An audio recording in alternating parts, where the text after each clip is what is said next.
Hello everybody and welcome back to the Midnight channel.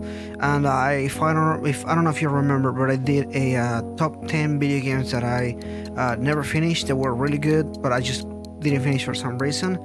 So this is a continuation from that video. This is a suggestion video from my friend too. So yeah, this was actually 5 games that I didn't finish because they were bad, not because something happened, but just because they were bad and I just had to stop playing them. So yeah, let's just jump right into that. So at number 1, I have Fallout 76, and I mean everybody knows about Fallout 76 at this point. I think I don't have to elaborate more on it, but basically the game came out with a lot of different glitches, and I just didn't have a good time playing it at all. Stuff kept popping up in and out, and it was just a bad experience. And this is just a demo. I had pre-ordered the game and picked it up and everything, and I just decided after playing it for one day, I was like, you know what, they didn't fix anything at all, and to this day still haven't fixed anything. So I don't think it's fair to pay $60 something that is gonna come out broken. I don't think it's okay. So but if you finish this, I might buy the game again, but at this point I just don't think it's worth the money, unfortunately. Even at $35, which they discounted it, I just still don't think it's enough for that game. So yeah, so at number 2 I have Battlefront 2, and I don't know if you remember this one too. Had a lot of issues on it as well. The issues weren't glitches or anything like that. It was the microtransactions situation. Basically it was a pay to win situation.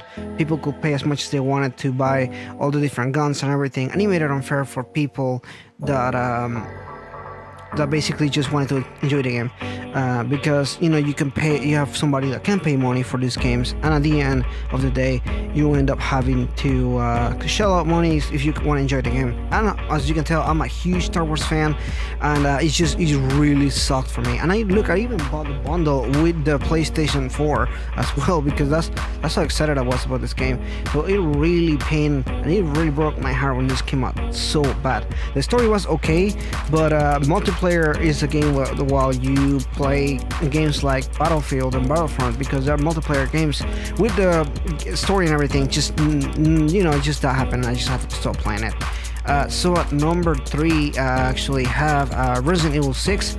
Resident Evil 6 is the 6th entry in the Resident Evil numbered series. There's a lot of other numbered games in the Resident Evil that just were numbered, I'm sorry. But Resident Evil 6 tried to do everything at once. It tried to be a survival horror game, it tried to be an action shooting game, it tried to be all these different elements, and what ended up happening is that they messed it all up. All of them. I played the Leon story, and that was okay. There was some really good stuff there, but then the Chris story was just so bad. I was like, you know what, I'm just not gonna finish this game. I am very upset because Resident Evil is one of my favorite franchises, and I think you can see a trend of this. I was very much looking forward for all of these games. You know, I was very excited for all of them, and I'm very willing to try them all out. So the fact that they came out like that is really heartbreaking in a lot of different aspects. So at number 4 I have Life is Strange Before the Storm. So this was set up to be a prequel to the Life is Strange, the first one. I did play the second one now, and I did a review on this one, so link in the card there if you want to take a look at it. But yeah, overall this one was a bad one too. The characters didn't feel like they would did on the previous game. The voice actors was actually a different voice actors on this one, so that just messed everything up. And overall this game wasn't made by the same people or the original team, because they were doing a Vampire, which is also a good game. So this just messed things up a lot. It just wasn't right. It just didn't feel right. The story just kind of opened up more questions than answers, and overall just didn't feel that it fit really well with the original. The mechanics were a little bit weird, and it just wasn't. I was looking forward to it, but it just wasn't something I really just want to continue playing. And then at number 5 I have Watch Dogs. So Watch Dogs, and I know the second one came out, I just didn't bother to play after that one. So Watch Dogs, the first one, just came out. He set up a lot of expectations as far as whether it was graphics or the gameplay or a lot of the stuff, and unfortunately it just didn't deliver on any front for me. And maybe some people did, and if he did, that's cool, but to me it just didn't deliver enough.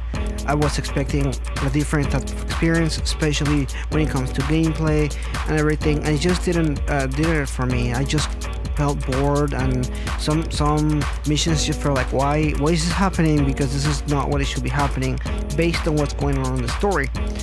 So yeah, it just annoyed me to death. But yeah, all of these are the games that I were really looking forward to playing, but just come out bad or wrong in some kind of way, and I just stopped playing it because they were just bad.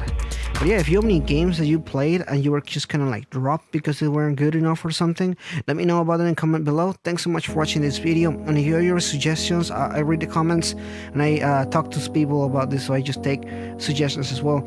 So if you have any videos I want to make and everything, just let me know about it. Thanks so much for watching the video, and I'll see you next time.